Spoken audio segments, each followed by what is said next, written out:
If I use Jesus as an example, when he was going to the Garden of Gethsemane, was the Garden of Gethsemane that is at the Mount of Olives. Why is that so significant? Because the Mount of Olives is the place that olives were grown. They are taken down to the place of prayer, but in the place of prayer, what was called the olive press. Isn't it funny to understand that sometimes when we're in a press, that's when God wants us to pray, and sometimes when we're praying, we get pressed even more. God, I've been praying for a man. God, I've been praying for a home. God, I've been praying for a healing, but even though I keep praying and fasting, I still feel like I'm in a press. I don't feel like there's nothing changing, but God told me to tell you that if you stay in the press is beneficial and necessary for your promotion.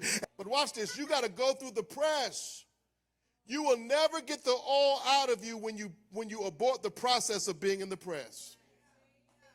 You got to go through the press, because it's the pressing of life that produces something out of you. The olive is so small, but it has so much oil that only comes out when it's pressed. It is so anointed that it can't get the purity of what it has on the inside until it goes through a press.